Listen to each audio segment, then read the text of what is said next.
What's going on, guys? Ben Brewster here at Tread Athletics, and today I want to talk about elbow injuries. Obviously a hot topic over the past month or two with tons of higher profile, in this case big league pitchers getting injured, and so recently put out a thread on Twitter that gained quite a bit of traction, and just wanted to continue that conversation here as well in a full form video, just so that we can again continue the conversation. This is not a simple problem. That's kind of the first thing I want to get across, is this can't really be blamed on one thing or two things. It's really a more complex, multifaceted problem, and kind of requires a nuanced conversation.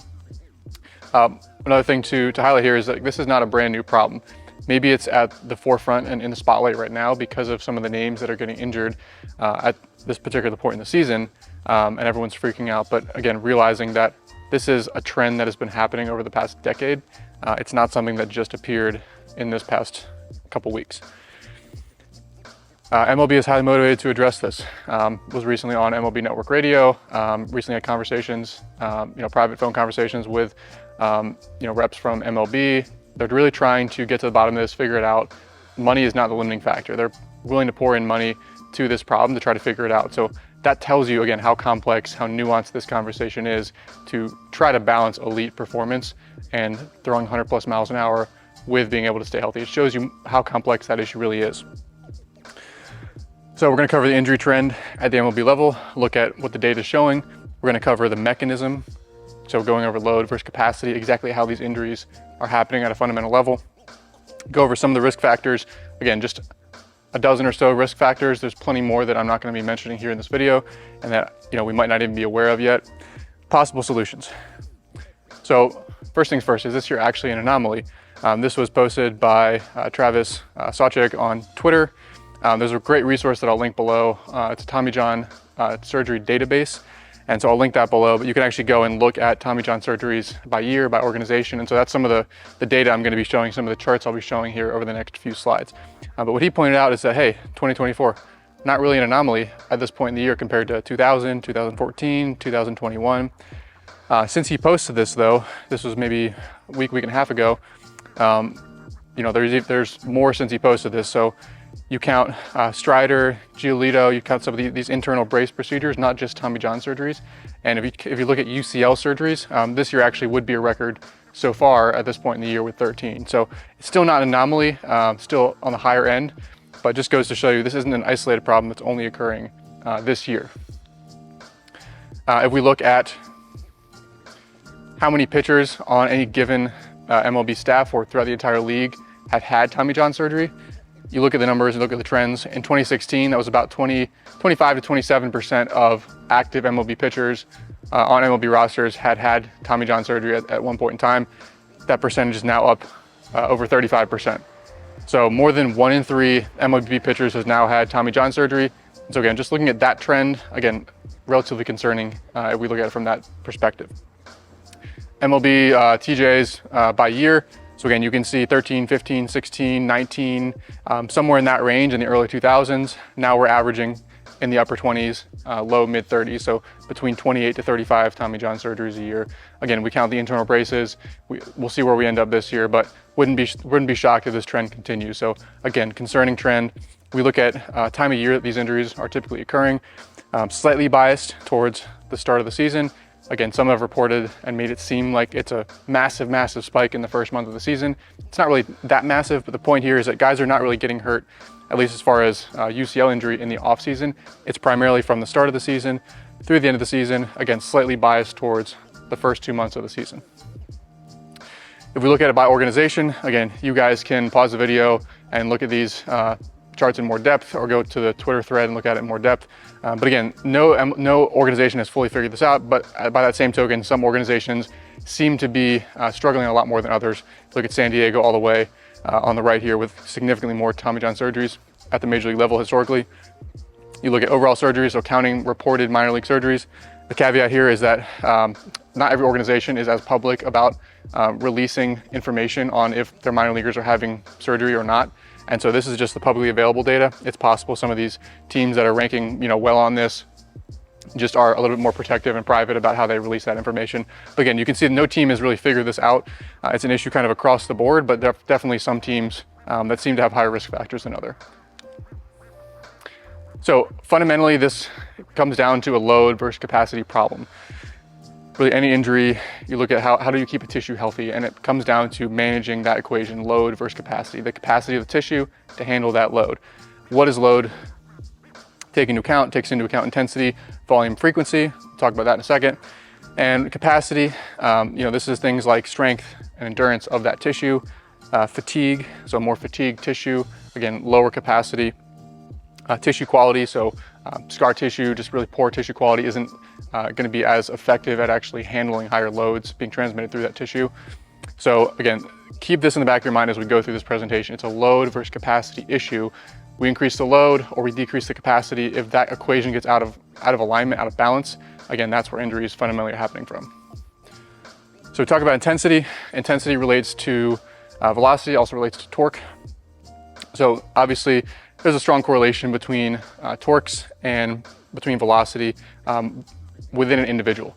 So again, there's going to be some variance player to player because limb lengths, height, mechanics, all these things are going to vary. But within an individual, again, you look at that relationship for any given individual, that's going to be a very strong relationship. And you look at the overall trend line, strong relationship between ball velocity and torques. Not surprising, very intuitive, what you would expect. Pitchers are throwing harder than ever. Average velocity across the league is significantly up. Again, not a surprising risk factor here. Now, the issue here is that, some people will say, well, why don't pitchers just throw slower? Why don't we go back to all throwing 88, 91 miles an hour, just nice and easy, right? The problem is that velocity actually really works very well, and the way the incentive structure is built. Players are not in a position to not try to throw their best stuff every pitch, to not try to get the hitter in front of them right now out, to have a bad inning, to have a bad outing, to have a bad season, to get demoted to AAA, to not land that next contract. Players are not incentivized to throw their worst stuff, and teams are not incentivized to lose either. So the way the incentives are structured, and now that it's so transparent with the data, we look at the data on fastballs at different velocity brackets, different velocity or buckets rather, and how they played in 2023. Again, you look at 91 and 94 mile an hour fastballs, hitters are batting 285, 100 plus 188. Can you blame a guy that can throw 100 for throwing 100 if hitters are going to hit 100 points less on that pitch? Whiff rates going from 18% up to 30%, from 91 to 94 to 100 miles an hour. You can't really blame a pitcher for throwing his best stuff and trying to do his job to the best of his ability. So that's the problem. Teams are hyper aware of how well velocity actually works. It makes all your secondary pitches better, makes your fastball more effective. Everything becomes more effective. Again, the flip side is that torques are higher and it's an injury risk factor. And so that's fundamentally, the conflict that exists is with the analytics. It's so players and teams are so much more hyper aware of how important velocity actually is from a performance standpoint. So it makes it difficult to just say, why don't you just go and let hitters hit 285 off your fastball instead of 188, like for a guy like Jacob deGrom. It becomes a difficult conversation to have and a difficult incentive structure. We look at volume, we look at frequency. Volume relates to the total number of throws or pitches in an inning, day, or outing. So how many throws? Frequency, well, before that, so we need a certain amount of volume to actually build up the capacity of the tissues. If we just don't throw all off season and then first day of the season we go and throw 100 pitches, where obviously we haven't actually built up any capacity in the tissues. So we do have this ability to adapt to some extent. And so some degree of volume is needed, gradually progress over time to build up capacity in the tissues.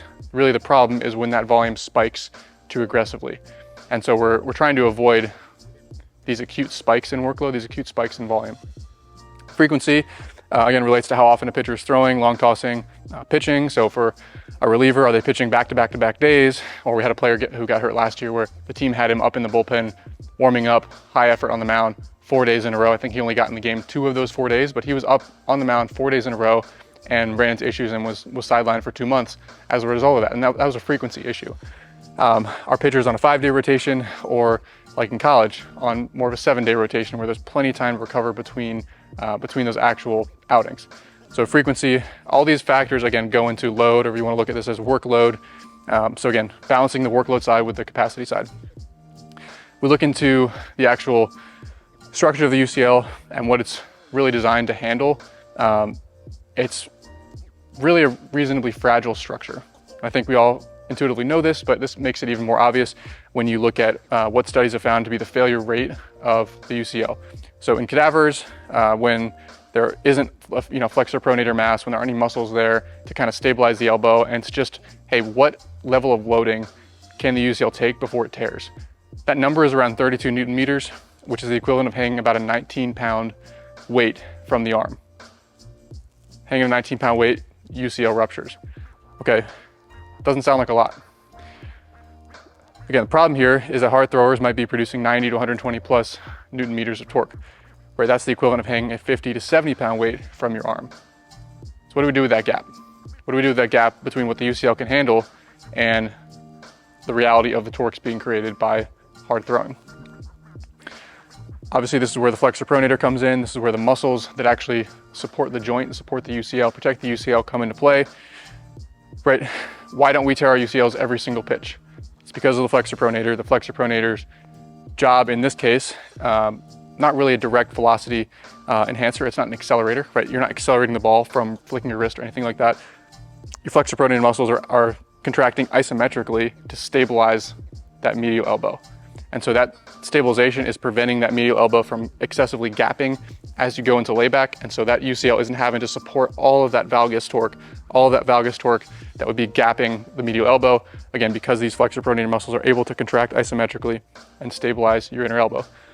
Don't have to worry about the anatomy here, just know number of muscles all meeting at the medial epicondyle, they're all meeting right over top of the UCL. And if those muscles are healthy, strong, and fresh, they're going to be able to dissipate and offload a lot of that torque that would otherwise be passed to the UCL.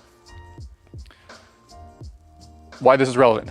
Weakness and or fatigue is really the main one, but weakness as well, of these flexor pronator muscles will reduce their capacity to do their job.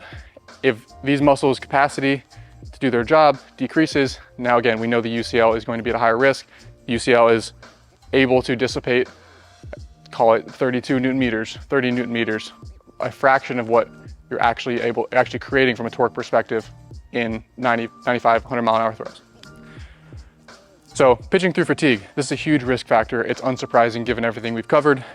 One study, this was on adolescent pitchers, but looked at all these risk factors combined, and the single biggest one by far was pitching through fatigue. And it was so big, it was a 36 times increase in the risk of a major arm injury that would go on to require surgery for pitchers that reported they regularly pitched through fatigue. So think about that, 36x increase in risk of a major arm injury for pitchers that regularly pitch through fatigue. You go back to the logic, and if those flexor muscles are fatigued, your UCL is at an extraordinarily higher risk of injury.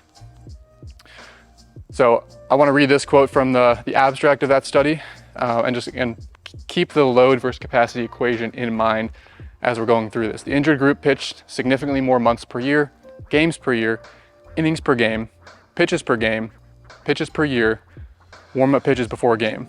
These pitchers were more frequently starting pitchers, pitched in more showcases, pitched with higher velocity, and pitched more often with arm pain and fatigue. They also used anti-inflammatory drugs and ice more frequently to prevent an injury. So again, this comes back to what are all these things? These are risk factors that have to do with increases in intensity, frequency, and volume, and decreases in capacity, throwing through fatigue, throwing through pain, and the overall workload side of the equation. Again, higher workload isn't necessarily a problem in and of itself if you have the increased capacity to recover from that and to handle that.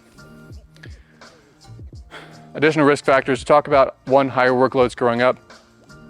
So I'm not necessarily convinced that the overall volume is higher in kids nowadays than in the past. However, kids are throwing year-round and the intensity is certainly higher. So the overall workload might be higher because kids are trying to throw harder from a younger age.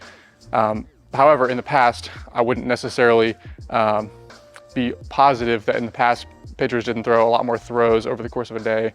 There still was certainly long toss and things like that, but there wasn't necessarily the acute focus at 8 to 10 to 12 years old of trying to throw as hard as you possibly could. Again, there's a conflict there between the performance benefits and the torques being put on the arm, especially if the capacity isn't built up at that point. Year-round throwing, I would argue, again, now we're kind of looking at the higher levels, is it really about year-round throwing or year-round high effort throwing, year-round pitching, right? We heard in the adolescent scenario, like pitching with showcases, that's a big one. And again, these are kids that are throwing year-round and they're throwing at a very high intensity year round. When it comes to pros, one of the things we'll see is we will ask these players what their preference is and what's worked for them historically as far as amount of shutdown time in the off season. And what a majority of them will say, it's a mixed bag, but what a majority of them will say is that when they shut down for an extended period of time, their arms feel terrible building back. So our stance on that and what we've seen to this point in time is that it's not necessarily about avoiding year-round throwing, it's about avoiding year-round high-effort throwing. And so at some point in there needs to be a deload. But certain pitchers will respond better to taking those 4 to 6 to 8 weeks off, and instead of taking it completely off, it's just light backyard catch, just keep the arm moving. Again, the focus is on other things, the focus is on recovery, active rest, giving the arm a break, but keeping the arm moving a little bit, because the problem, as I see it, if you take, let's say you just take 12 weeks totally off, September, October, November, or October, November, December, start throwing in January, right now you have a very condensed on-ramp phase. What happens when you completely drop off, completely shut down, is you allow that chronic workload that you've built up, that capacity that you've built up over the course of the season to just completely drop off. And now it takes up the entire offseason. You only have 4 weeks or 6 weeks before your first game of the season or the first day of spring training to try to build that capacity back up. And so that leads to this aggressive on-ramp, where that on-ramp is just far too aggressive for what that player's capacity is at that point. And so you get a rushed on-ramp, and this could be a scenario in terms of why players get hurt in spring training and at the very start of the season, is actually shutting down being a risk factor. Again, this would need to be studied more, but a lot of players' arms feel worse when they take a full shutdown and then try to aggressively get back, as opposed to just deloading, light catch for a couple months or 4 to 6 weeks, something like that. They've taken time off, their arms feel amazing, but they're not so far removed from throwing that it takes this much longer time to actually ramp back up that capacity. The other reality here is that most pros, again, at the college level too, they cannot afford to just take 8 to 12 weeks off from throwing. Most of them are not good enough to do that, because now you've eliminated any window of time they could actually improve in the off season. Most players don't have this huge buffer where they're just so good that they can afford to just kind of cruise in the off season. Everyone's on the verge of getting cut at any one point in time. All of them are trying to figure out, how do I improve my pitch ability, my command? How do I add a new pitch? How do I improve the shape of my slider? How do I throw 2 miles an hour harder? These are the considerations actually going through players' heads, and this is the problem they're trying to solve. It's a performance problem. And so you're obviously trying to balance injury minimization with performance. But if you just shut down for 3/4 of the offseason and aggressively ramp back up just in time for spring training, you're getting released. Most players don't have the ability and the skill set to get away with not trying to improve in the offseason. It's just gotten to that level of competitiveness where that's the reality of what players are dealing with.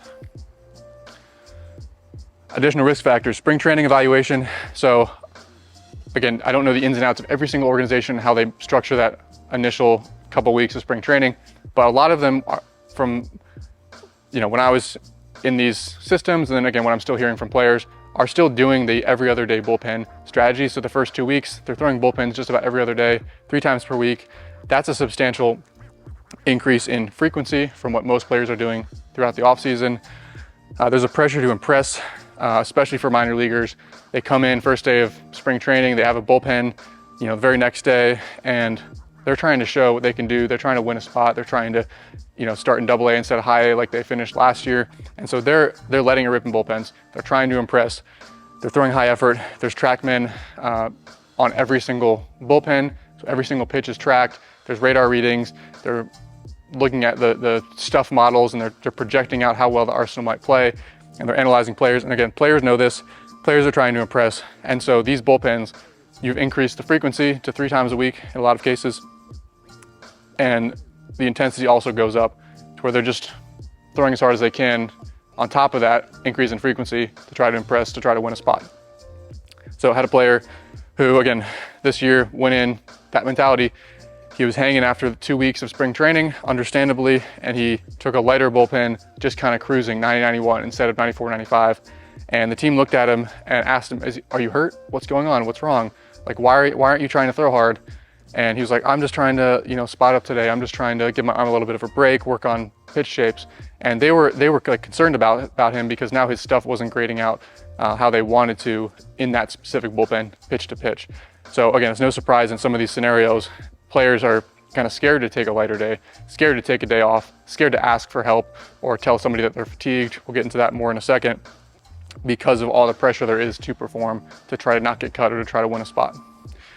So again, that fits into the next piece, which is a culture of silence. Again, kind of going through this myself, definitely see how this can kind of augment some of these problems as well, especially at the minor league level.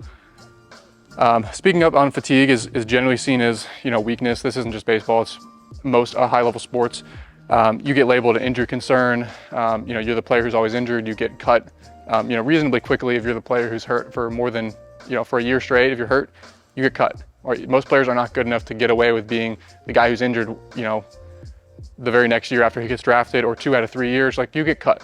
And players know this. Players know that if they get labeled the injury concern, it's just a very bad look for their career. I had a trainer, through my minor league time, he's pretty blatant about the fact that, like, if you weren't injured, get out of my training room, which completely defeats the whole purpose of having a trainer, right? You would think there'd be some preventative care here. If a player was fatigued, they were feeling tight, there was an issue, you might, maybe get scratched from that day in the bullpen.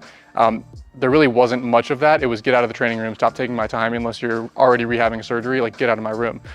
And so again, players are incentivized to not say anything. They're incentivized to stay quiet, and they're incentivized to pitch through fatigue, because again, that's the culture of silence that's been created. So again, some organizations are doing a better job of trying to create this kind of preventative approach and this more open culture, but by and large, that's really how it is, especially at the minor league level. Players don't want to say anything. So again, player might be hanging, his arm might be hanging. He technically shouldn't pitch. If you look at it from an injury prevention standpoint, he pitches through it. And so this happens over and over and over. I don't know what percentage you can exactly blame injuries on this, but it's some percentage of the issue is related to not catching it fast enough, pitching through fatigue when you should have taken an extra day here, had some manual therapy here, done some extra arm care there, gotten a week to rest here, and you don't, because you don't say anything. You wait till it gets to that kind of breaking threshold where you really can't throw anymore. Then you tell the trainer, and by then it's kind of too late. Again, another reason off-season injuries are reasonably rare. It's like we don't really see a ton of players getting injured through the off-season that we work with. Again, because you can control for, maybe there's a week where a guy's hanging a little bit, you deload, comes back fresh, he's fine. In season, hanging a little bit, doesn't say anything to the trainer, goes out, pitches again, gets a little bit more fatigue, goes out, pitches again, now he's injured. And so, again, you can see this, how it would permeate throughout the course of a year. And it highlights the need, because I don't think this is necessarily changing either. Players aren't going to suddenly come out and open up to teams. It highlights the need for teams to have more objective fatigue monitoring technology.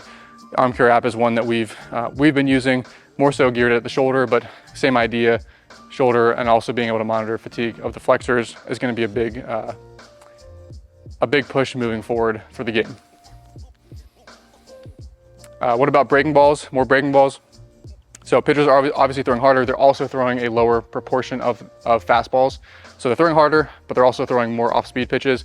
Specifically when it comes to breaking balls, there's been research looking into fastballs versus curveballs. Should pitchers stay away from throwing curveballs until a certain age?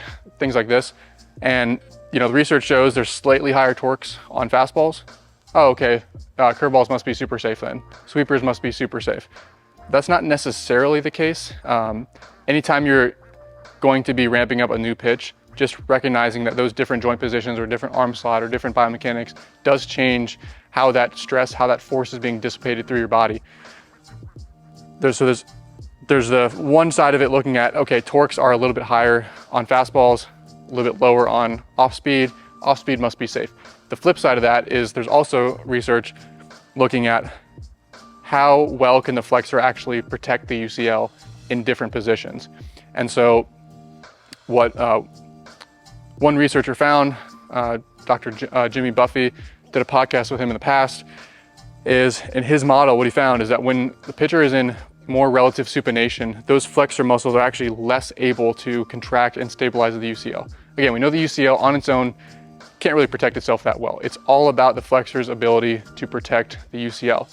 And so in supination, your flexor is now, based on what he found, not as able to actually produce that torque or produce that varus torque to stabilize the medial elbow. So again, could be a risk factor. Pitchers are throwing more sweepers, throwing more breaking balls, could be a risk factor. More research is going to be needed on that front as well. Sticky, obviously you have players blaming the lack of sticky on injuries, Tyler Glasnow being one of them. Again, plausible, something to look into. If you just think logically about it, if I told you to hang from a bar and one bar was a slick bar, right? How long would you last before you got fatigued? And I told you to go hang from this grippy bar. How long would you be able to hang? How fatigued would you be after the same time between both scenarios? Obviously, you're gonna be able to hang longer on the grippy bar. You're gonna be more fatigued. You're gonna hang for less total time on the slick bar. So it's plausible, it adds up that there might be an increase in how fatiguing each pitch is with balls that are a little bit slicker. So it's plausible, that should be looked into further. The pitch clock, again, it's getting blamed a lot. Just recognizing we already went through the trends, that this is not something that just emerged over the past month or over the past year. This is a trend that's been steady over the past decade. However, workload density is definitely one consideration to look into. This idea of stressful innings, that of 30 or 40 pitches, you know, in a span of 12 to 15 minutes, like one really stressful inning that gets away from a pitcher, has been around for a long time. And so that has to do with the density of when that work takes place. So with the pitch clock, we're taking those same 15 pitches per inning, or 20 pitches per inning, or 12 pitches per inning, and you're condensing that now down into a shorter time frame. You're gonna have more relative fatigue, or it's plausible you would expect to find that pitchers have relatively more fatigue after the same number of throws if those throws are now squished into a more dense, a shorter time frame. So again, it needs to be studied, already is being studied, and I think we will find either a neutral or some degree of additional risk factor or level of fatigue being created from the presence of the pitch clock. The question is, how much of a risk factor is it really? Are we talking about 1%? Are we talking about 10% more fatigue, 20% more fatigue? And where exactly are those thresholds where the injury rate suddenly spikes up disproportionately? That's what we need to figure out and decide, you know, okay, a pitch clock might be great for fans, but if there's a 10% higher risk of injury to the players, is that worth it? That's the conversation that needs to be had. What about mechanical risk factors? So it's really tempting. You know, I've seen a good amount of this information floating around recently, but again, for the last 20 years, people are proposing different mechanical factors that can influence injury risk. But specifically recently, there's been a lot going around where you know, people will look to one specific mechanical risk factor and say, this is the answer. This is why everybody's getting hurt, and show 5 guys all in the same position at landing, or same position at landing, or hiking their elbow, or opening early. The point is that it's really not that simple. We can cherry pick specific pitchers who got injured and say this is why, and blame one specific variable, but the fact of the matter is that there's pitchers with all sorts of different types of mechanics that are getting injured. And so again, there are definitely risk factors that exist, but it's not as simple as saying this is the only variable and I can only blame this one thing for why you got injured. So there's just a lot of confounding variables which can make this hard to study for researchers, hard to isolate just elbow flexion angle or just, you know, early torso rotation, especially without very large sample sizes. There's just so much else that's going on, like we've covered.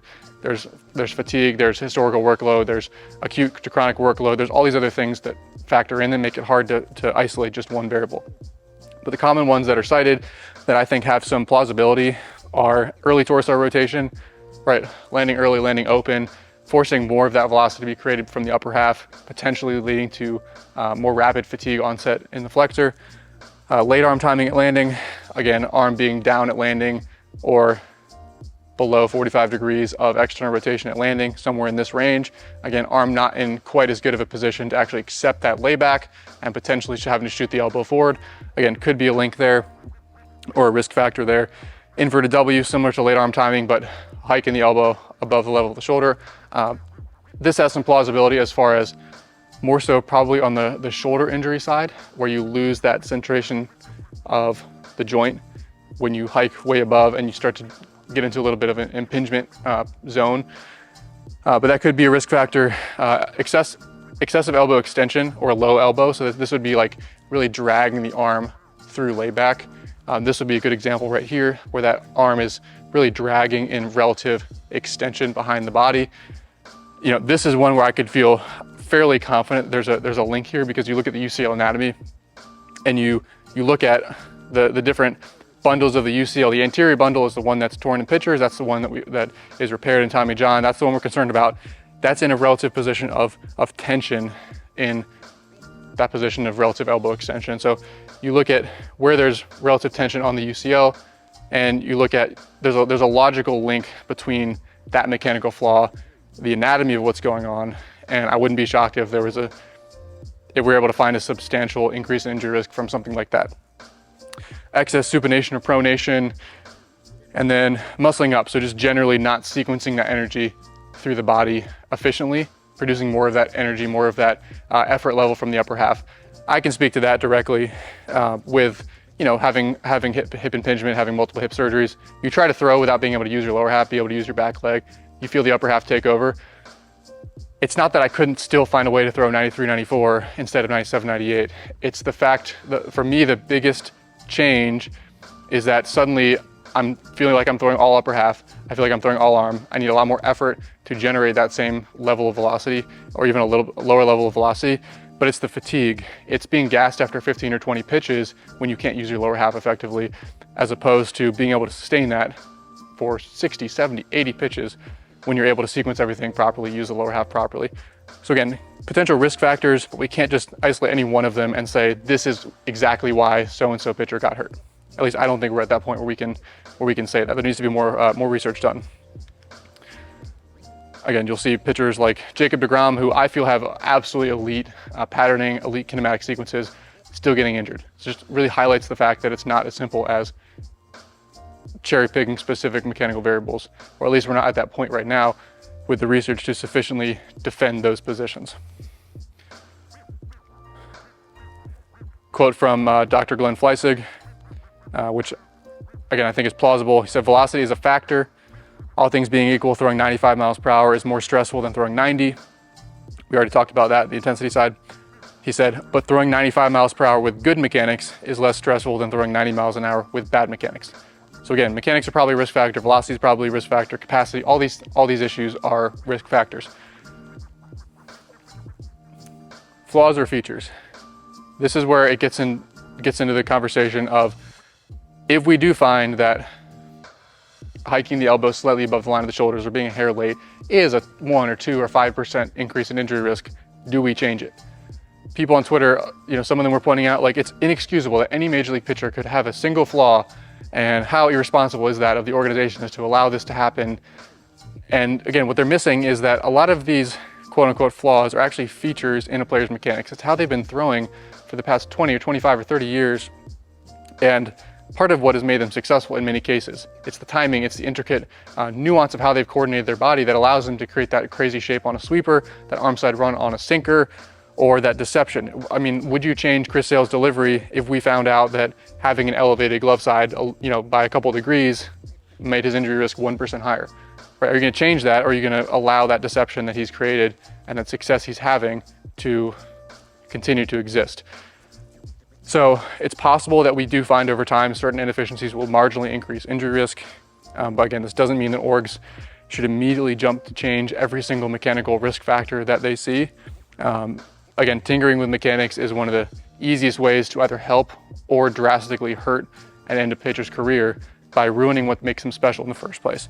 Disrupting their command, their timing, their deception, getting them now in their own head where they're super internally focused on what their body's doing as opposed to externally focused on attacking hitters and throwing the ball where they want it.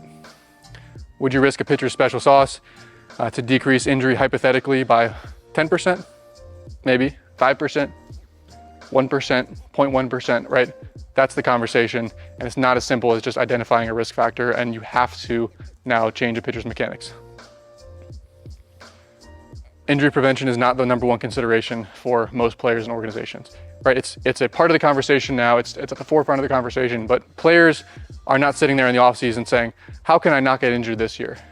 They're sitting there saying, how can I add another pitch? How can I get promoted from AAA to the big leagues? how can I go from a guy that's moving up and down between AAA and the big leagues to landing a contract, to extending my career, to not getting cut in spring training? Like, this is what they're thinking. Organizations, again, they're looking at how can I get the best performance out of certain players? How can I win ball games? That's the top of the pyramid. Injury prevention is another rung on the pyramid. It's a consideration, but it's not the number one consideration as it might be for, you know, a parent of a 7-year-old kid who doesn't necessarily understand the context at the highest levels of the game. For them, injury prevention is probably the number one most important consideration, but it really isn't how players and organizations process the issue from the top down. So point being there, real solutions to this issue have to take that into account. They have to take into account and be compatible with performance. So some solutions that have been proposed are not also compatible with elite performance. And so just from a pragmatic standpoint, likely will not actually ever happen, right? An example of this would be Mike Marshall and his, you know, kind of reinventing pitching mechanics and trying to come up with a way to reduce stress on the arm and reduce pitching injuries. And the outcome of trying to reinvent the wheel was a type of delivery that allowed pitchers to throw 70 miles an hour, 75 miles an hour. Like, that's one way to try to approach the problem, but it's not an actual practical solution because it doesn't allow elite performance. And so again, not a solution. Telling pitchers to just cruise 80% might be a solution in some scenarios if 80% is still big league average or above big league average, like Justin Verlander could do for most of his career. Probably not a solution in most cases. For most players, just not being good enough to cruise at 85 or 90% and still be competitive. And so again, I think that's where the conversation has to still maintain and be compatible with elite performance, elite on-field product. Now let's figure out, while maintaining this, how do we control the injury variable? Again, there's a risk to throwing harder. We know this. There's also a risk to not throwing hard enough. The risk there is that you're out of baseball. You don't have a career. Your high school career ends, your college career ends, you don't get drafted, you get cut. And so there's a risk to both sides of this coin. It just depends on how you're looking at that risk. That being said, there's obviously much higher risk ways to chase improvements in stuff or performance. So if we turn the conversation to velocity programs and weighted balls, again, this gets blamed as a contributor. The way that a lot of players look at the weighted ball conversation is they see colored balls and they think quick fix. They think, I need to gain 2 miles an hour in the next 6 weeks, and I'm just gonna buy these things and I'm gonna throw them as hard as I can 3 times a week, and I'm gonna cross my fingers and hope it all works out, or otherwise I know my career is over, and I'm willing to take that risk. And that's how a lot of players look at it at various levels. And again, we just did a podcast on this, kind of going through a lot of the myths and how to responsibly implement some of these tools. But kind of how I look at this and how we approach it is, you're trying to improve performance. There's the pitchability side of the performance equation. There's the stuff side of the equation. Again, at certain points in the off season for different guys, you need to prioritize stuff, you need to prioritize pitchability. But when it comes to prioritizing stuff, velocity improvements can come from a lot of different places. They can come from increases in strength, size, power, mobility. Right? You're not injuring guys from improving their strength in the weight room, their size, their power, their mobility, right? That's a low risk way to improve performance. The second primary way to improve velocity is by improving the efficiency side of the equation. And so this would be improving the patterning, the sequencing of the overall kinematic sequence, how players use their lower half, how they use their hips, how they get the arm in better positions, keep the upper half closed. So, you know, low, moderate effort patterning or sequencing drills or fields drills. This isn't really the primary concern. When people are referencing, you know, weighted balls being dangerous, it's not really throwing a 50 to 70% effort, you know, 7-ounce plyo ball. That's really not where this injury concern is coming from. And so again, you improve the strength, size, power, mobility, and efficiency side of the equation. Again, that's 90, maybe 95% of how you would improve velocity and stuff from kind of the lower risk, more conservative side of the equation. You can absolutely get guys throwing harder and improve their stuff without even touching any of the high output stuff. The high output stuff is kind of like the icing on the cake. That's like that last 5 or 10%. And so that would be things like max distance long toss, pull downs, you know, max effort throwing with 4, 5, and 6-ounce baseballs. And so again, here the focus is on improving output, increasing your ability to contract as many motor units as most fibers as possible. So the problem is a lot of players will think they can just focus on the icing, the high output throwing, and not the cake, which is building a base, improving their patterns. And so we flip that. We're focusing on building a base, improving patterns, improving efficiency, And again, that icing on the cake, once a player's been on-ramp properly, assuming they're healthy, assuming the capacity side of the equation is there, and assuming, again, we control for the overall workload over the course of that session, week, and off season, that's where it can have a place, and again, isn't a primary concern as far as injury risk, at least from how we see it. However, you absolutely will see various places that will take these ideas and they'll violate the load capacity side of the equation. One example would be velocity camps. Certain organizations will take their bottom 10 prospects, they're getting ready to cut them if they don't throw harder, and they'll just throw obscene workloads at them for a 6-week velocity camp, and all the guys get hurt and they all get cut anyway, and the team's okay with it because they were gonna cut them anyway. So I've seen that happen a few times as well. There's been other programs in the past where guys are pulling down 3 times a week and everything from 2-ounce to 2-pound balls, and just obscene programs that don't at all respect the load versus capacity side of the equation. I think realizing that if you are going to do some output stuff, it really is more of a low volume.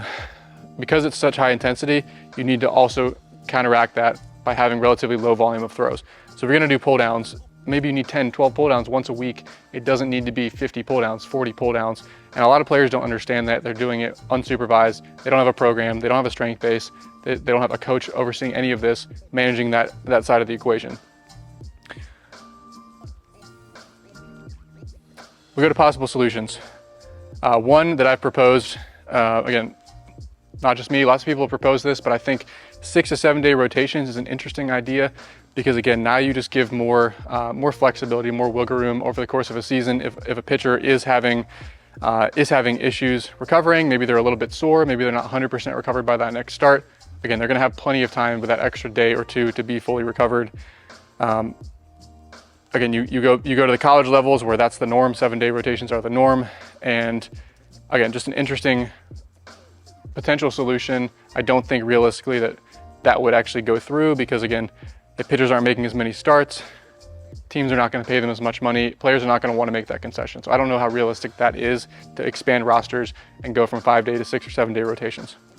But that would be one way to do it, is you take the overall innings and you space them out a little bit differently, still allowing guys to throw hard and compete as hard as they can each inning. More extended on-ramps. So kind of the norm with on-ramping a starter, for example, is kind of cruising a couple bullpens a week through the off-season once they've been built up, and then a month before the season, building them up to 2 innings one week, then 3 innings the next week, then 4 innings the next week, then 5 innings the next week, and now they're ready to go 6 innings. So pretty aggressively ramping them up to 6-inning workload over about a 4-week period. It's possible that needs to be stretched out. It's possible that on-ramp needs to be a little bit longer as far as building up to those full starter workloads. So again, just one idea there. Regular deloads. Again, players who are kind of hanging in, they're fatigued. They're starting to dip off a little bit. They get that all-star break to kind of recover. Again, there could be a couple more times built out throughout the year where there's 2 to 3 day, 3 to 4 day periods, kind of like the all-star break. So kind of planned deloads throughout the season. Again, further study of the pitch clock, which is already being done, how that influences form fatigue, further study of stick on flexor fatigue, technology advances to measure flexor fatigue in real time. I think this is the holy grail. If there was some sort of device that could give us a real-time gauge of how much fatigue is in those muscles, and we can figure out where exactly those inflection points are. Again, the difficulty is you're not going to have a player come in after throwing an inning and do a grip test and then go out and throw the next inning and then do a grip test, because again, that type of in-game real-time testing of their flexor is actually going to fatigue them more. So I don't exactly know what the solution is, but if we can have some way to actually measure flexor fatigue in real time before we start to see those velocity drop-offs in the 6th, 7th, 8th inning, when it's probably too late. Regular UCL screening or testing using that dynamic ultrasound, so you can measure the thickness of the UCL, you can measure its ability to prevent gapping. Again, you can basically get a live feed of the UCL and you can stress it and you can get measurements on it. Again, I don't know if this is realistic either, because again, the players are not going to want teams to have this information and try to use it against them.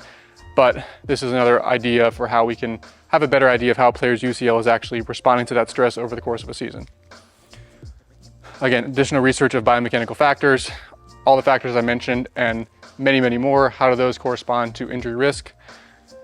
additional research on flexor strengthening, put some arm wrestling photos over here.